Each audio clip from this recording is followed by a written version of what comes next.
তো আজকে আমি আপনাদেরকে দেখাবো city of love, the flooring city, এইরকম অসংখ্য নামে পরিচিত ইউনেস্কো ওয়ার্ল্ড হেরিটেজ সাইট আর ড্রিম সিটি ভেনিস।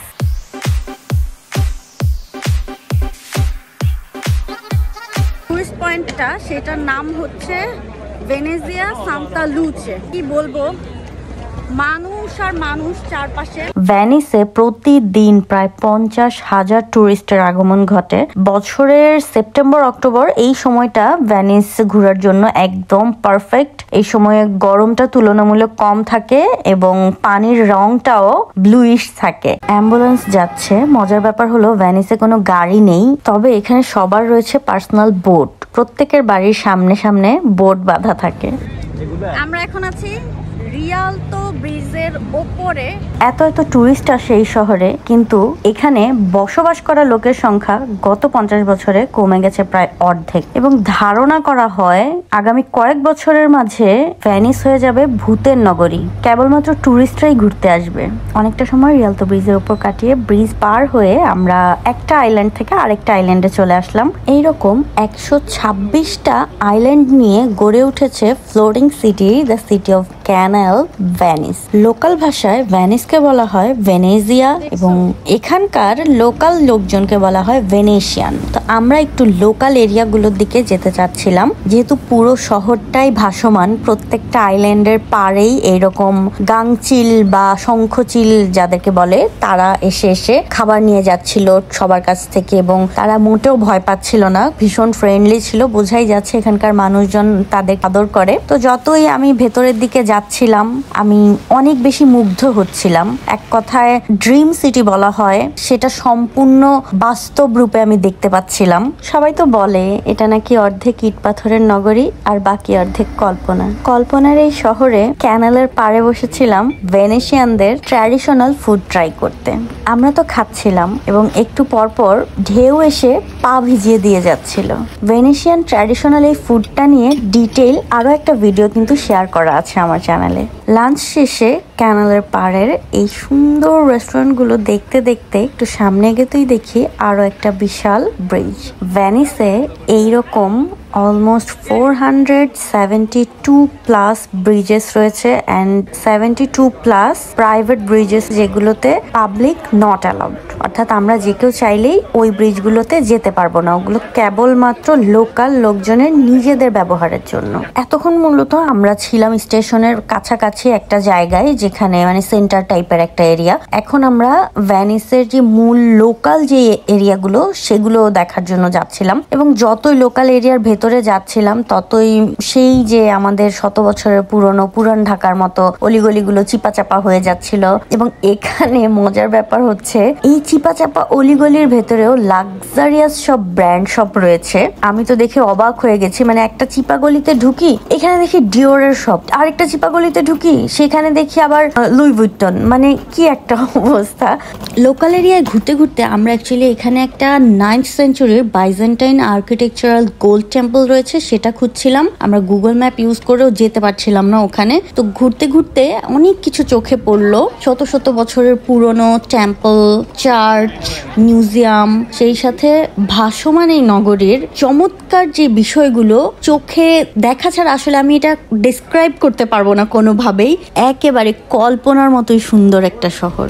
এই শহর এতটাই মনোমুগ্ধকর, ঘন্টার পর ঘন্টা হেঁটেছি তবু কোনো ক্লান্তি আসেনি। এবং আপনি যদি ভেনিসের অ্যাকচুয়াল সৌন্দর্যটা দেখতে চান সেক্ষেত্রে আপনাকে অবশ্যই সময় নিয়ে লোকাল এরিয়াগুলোতে যেতে হবে, আদারওয়াইজ টুরিস্ট পয়েন্টগুলোতে আপনি সেই মজাটা পাবেন না। প্রচুর হাঁটাহাঁটির পর ফাইনালি আমরা ইহাকে খুঁজিয়া পাইলাম।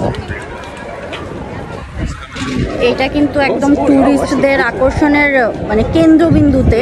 এটা কি? এটা হচ্ছে দুয়োমো। এটা কি দুয়োমো চার্চ? এটাই হলো সেই বাইজেন্টাইন আর্কিটেকচারাল গোল্ড টেম্পল। এটা 9th সেঞ্চুরির একটা টেম্পল, ভাবা যায় প্রায় 1000 বছরের পুরনো। এবং এই টেম্পলটা গোল্ড, সিলভার, ব্রোঞ্জ, মার্বেল পাথর দিয়ে তৈরি করা হয়েছে। এটা শত বছর ধরে ভেনেশিয়ানদের কালচার, হিস্ট্রি এবং ধার্মিকতার সিম্বল হিসেবে দাঁড়িয়ে আছে। এই টেম্পলটা রোমান, গথিক এবং কিছুটা ইসলামিক ইন্সপায়ার্ড ডিজাইনে তৈরি করা হয়েছে। এটা হলো পিয়াজা সান মার্কো, হ্যাঁ পিয়াজা সান মার্কো। ভ্যানিস আসলে এই জায়গাটা কেউ মিস করবেন না। কাজটা মানে এখানে কোনো একটা রিপেয়ারিং এর কাজ চলতেছে, এটার জন্য একটু ডিস্টার্ব। এটা কিন্তু অসম্ভব সুন্দর, এটার যে কারুকার্যটা। প্যাশনেট কোনো আর্কিটেক্ট যদি এটা দেখে একদম পাগল হয়ে যাবে, আই এম শিওর। ও হ্যাঁ, এই টেম্পলটার নাম হচ্ছে সেন্ট মার্ক বাজিলিকা। এখানে আরো রয়েছে সেন্ট মার্কস ক্যাম্পানিলে, ডজেস প্যালেস, এবং এই জায়গাটাতে প্রচুর প্রচুর টুরিস্ট থাকে, দেখতেই পাচ্ছেন অলরেডি। অ্যান্ড টুরিস্টদের অ্যাটেনশন সিক করার জন্য এখানকার রেস্টুরেন্টগুলোতে চলতে থাকে লাইভ মিউজিক, যা কিনা পুরো এরিয়াটাতে একটা অপেরা হাউসের ভাইবস নিয়ে আসে। অনেক কিছুই দেখে ফেললাম, তবে এখনো পর্যন্ত ভ্যানিসের মোস্ট ড্রামাটিক ইমাজিনারি এক্সপিরিয়েন্সটা করা হয়নি। সেটাই এখন করতে যাচ্ছি। সেটা হচ্ছে ভ্যানিসের গন্ডোলা রাইডিং। ভ্যানিসে যে বোটগুলো চলে সেগুলোকে বলা হয় গন্ডোলা, এবং এই গন্ডোলা রাইডটাই হচ্ছে ভ্যানিসের মোস্ট ড্রামাটিক পার্ট। তো আমি সেদিকটাতেই যাচ্ছি যেখান থেকে গন্ডোলা রাইড করা যায়, কারণ যে কোনো জায়গা থেকে আপনি উঠতে পারবেন না, বুথ করা রয়েছে, সেখানে যেয়ে টিকিট করে দেন হচ্ছে রাইড করতে হবে। যেহেতু আমাদের সবই থাকে বাজেট ট্যুর, তাই আমি একটু ঘুরে ঘুরে দেখছিলাম যে কস্টটা কোথায় কেমন বা কোথা থেকে একটু চিপে রাইডটা করা যায়। অ্যান্ড ফাইনালি আমরা গন্ডোলা রাইডে উঠে গেলাম। ভ্যানিস আসলে এই যে ড্রিমি একটা ব্যাপার, এটার গন্ডোলা বলে এই বোটগুলাকে। এই গন্ডোলা রাইড কিন্তু একদম কেউ মিস করবেন না। মানে আমার মনে হচ্ছে যে আমি সত্যি সত্যি স্বপ্নে ভাসছি। একেবারে ড্রিমি একটা ফিলিংস। আমি প্রচন্ড রকম এক্সাইটেড ছিলাম, মানে আমি কি যে করব বুঝে উঠতে পারছিলাম না। মানে মাত্রাতিরিক্ত এক্সাইটমেন্টে পচা পানি ধরতে শুরু করে দিয়েছিলাম, মানে লাভ দিতে মন চাচ্ছিল, কি যে করব আমি নিজেই বুঝে পাচ্ছিলাম না। ট্রাস্ট মি, আমার লাইফের one of the best moment ছিল ভ্যানিসের এই 1 আওয়ারের গন্ডোলা রাইড। পুরো সময়টা আমার মনে হয়েছে আমি স্বপ্ন দেখছি। এটা হলো ভ্যানিসের অপেরা হাউস। এটা আজকে অফ। 1 আওয়ারের এই রাইডটিতে আমাদের নৌকার যে মাঝি ছিলেন উনি আমাদেরকে ছোট ছোট ক্যানালসগুলো দিয়ে ঘুরিয়ে ঘুরিয়ে ভ্যানিসের স্থাপত্যগুলো দেখাচ্ছিল। কোনটা কি সেটা দেখাতে দেখাতেই মূল যে ক্যানালটা সেটাতে চলে আসলাম, এবং এই ক্যানালটাতে এন্ট্রি নেওয়ার সাথে সাথে আমার জাস্ট মনে হচ্ছিল আমি কল্পনার কোনো জগতে ঢুকে যাচ্ছি। আমার মনে হইতেছে যে আমি স্বপ্ন দেখতেছি, মানে স্বপ্নে ভাসতেছি। এটার যে ফিলিংস আমার হচ্ছে লাইফে মনে হয় যত ট্যুর আমার দেয়া হয়েছে, বুঝছো, এই হচ্ছে বেস্ট। মানে এই জন্য বোধহয় ওরা এত বেশি পেমেন্ট নেয় এটা, তাই না? এই নৌকাটার একটা ইনফরমেশন দেই, এখানে হচ্ছে যারা এই গন্ডোলাতে চড়তে চান তারা করবেন কি, একটু সিটির ভেতর থেকে গন্ডোলাগুলো আপনারা রেন্টে নেবেন। কারণ হচ্ছে যদি মেইন যেই জায়গাটা আছে, মানে সেন্টার বল না, সেন্টার থেকে যদি নিতে যান সেক্ষেত্রে কিন্তু অনেক অ্যামাউন্ট ওরা চায়, 150, 200, 250 এরকম অ্যামাউন্ট চায়। বাট ভেতর থেকে যত ভেতর থেকে নেবেন তত আপনি 50 থেকে 90, 100-র মধ্যে কমপ্লিট করে ফেলতে পারবেন, আধা ঘন্টা থেকে 40 মিনিট, 1 ঘন্টা এরকম।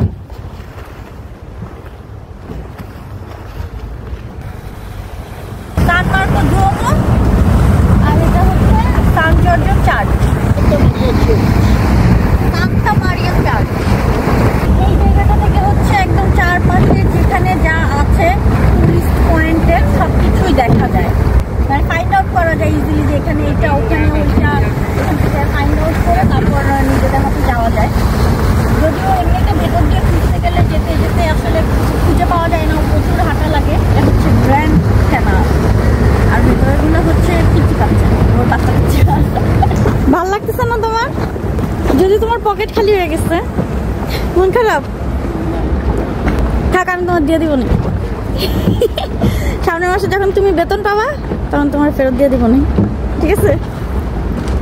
শুধু যে আমি এনজয় করেছি রাইডটা তা না, সেও অনেক বেশি এনজয় করেছে। তবে আমি মেয়ে মানুষ দেখে আর কি একটু ঢংফং বেশি করে ফেলছি। পুরো গন্ডোলা রাইডের মাঝে গ্র্যান্ড ক্যানালের পার্টটুকু সব চাইতে বেস্ট ছিল। আমাদের গন্ডোলা রাইড শেষ, আমরা এখন নেমে যাব, একদম লাস্ট পয়েন্টে চলে আসছি। গন্ডোলা থেকে নেমে আমি তো ভীষণ আনন্দিত ছিলাম, এবং রাইডের যে মোহটা সেটা থেকে আমি বের হতে পারছিলাম না। কেমন যে একটা ফিল হচ্ছিল, স্টিল নাও মনে হচ্ছিল আমি হাওয়ায় ভাসছি। তো যাই হোক, আমরা এরপর চলে গেলাম ভেনিসের বাজারঘাট একটু ঘুরে দেখতে। ভেনিসের আসলে অনেকগুলো নাম, অনেক কিছু শহর বলা হয় ভেনিসকে। তো এখানে মুখোশের শহর বলা হয় ভেনিসকে, সেই সাথে কাচের শহরও বলা হয়। এখান থেকেই এন্টিক ভিন্টেজ যত মুখোশ রয়েছে সারা ইউরোপে যায় এবং এখানেই এগুলো তৈরি করা হয়। এবং ভেনিসেই রয়েছে গ্লাস ফ্যাক্টরি, কাঁচ তৈরির কারখানা। কাচের অর্নামেন্টস থেকে শুরু করে গ্লাস, কাপ, শোপিস কি নেই। এবং এই যে দোকানগুলো এত সুন্দর, জাস্ট মন চাইবে সব কিছু একসাথে ধরে তুলে নিয়ে আসি এবং সারাদিন যদি এই দোকানগুলোর ভিতরে ফটোশুট করি তারপরও মন ভরবে না। বাট ভেরি স্যাড, এখানকার দোকানগুলোতে ছবি ভিডিও একেবারে নিষেধ। তো আমি আপনাদেরকে দেখানোর জন্য একজন বাঙালি ভাইকে রিকোয়েস্ট করে তার দোকানের কিছু ফুটেজ নিয়েছিলাম। যদিও তার শপের জিনিসগুলো তুলনামূলক একদম সিম্পল ছিল, তবে ভেনেশিয়ান শপগুলোতে একেবারে মাথা নষ্ট করা জিনিসপত্রগুলো থাকে, অনেক বেশি লাক্সারিয়াস, এক্সপেন্সিভ। সেগুলো কিছু কিছু মুভিজে মাঝে মধ্যে ওই টাইপের সবগুলো দেখায়, বাট এই মুহূর্তে পার্টিকুলার কোনো মুভির নাম আমার মনে পড়ছে না। মেবি আনাবেল মুভিটাতে মুখোশের দোকানের কিছু ফুটেজ থাকতে পারে। এবং এই শপটা নিয়ে আরো একটা ডিটেল ভিডিও আমার চ্যানেলে রয়েছে, চাইলে দেখতে পারেন, ডেসক্রিপশনে লিংক দিয়ে দিব। তো এই তো বাজারঘাট গুলো ঘোরাঘুরি করে দেখার পর আমরা চলে গেলাম আরো কিছু সাইট ভিজিটের জন্য। গ্র্যান্ড ক্যানেলের পার ঘেঁষে হাঁটছিলাম এবং একটা অদ্ভুত বিষয় খেয়াল করলাম, এখানে ঢেউয়ের সাথে সাথে মনে হচ্ছিল আইল্যান্ডটাও দুলছে। এভাবেই দুলতে দুলতে ভেনিসের leaning bell tower, bridge of sighs সহ বেশ কিছু স্পট দেখতে দেখতে আমরা চলে এলাম আমাদের লাস্ট অ্যাডভেঞ্চারে। ভেনিস ট্যুরে এটাও অনেক বেশি এক্সাইটিং একটা পার্ট ছিল। অ্যাকচুয়ালি পুরো ভেনিস ট্যুরটাই ছিল অনেক বেশি এক্সাইটিং একটা বিষয়। এটা হলো ওয়াটার বাস।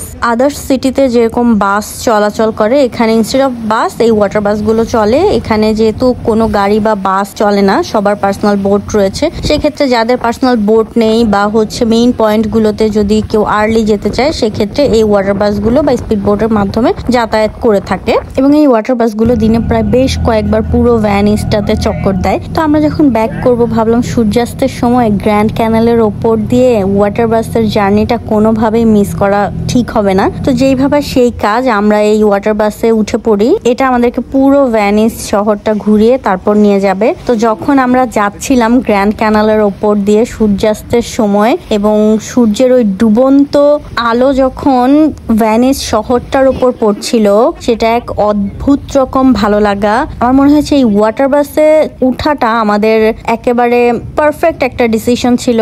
এবং ভ্যানিস শহরটা এত বেশি সুন্দর লাগছিল, পুরো একটা মায়াপুরী মনে হচ্ছিল। একদিকে সূর্যাস্ত, অপরদিকে পানির ওপর মনে হচ্ছে কেউ খেলনা বাড়িঘরগুলো ধরে ধরে বসিয়ে একটা শহর ভাসিয়ে রেখেছে। এবং এই পুরো সময়টাতে আমরা ভ্যানিসের শিপের যেই ফ্যাক্টরিগুলো সেগুলো দেখেছি, অনেকগুলো পোর্ট দেখেছি যেখান থেকে ইন্টারন্যাশনাল যেই শিপের আসা যাওয়াগুলো হয়। তো ফাইনালি পুরো ভ্যানিস শহরটাকে দেখতে আমাদের অলমোস্ট 1.5-2 ঘন্টার মতো ছিল।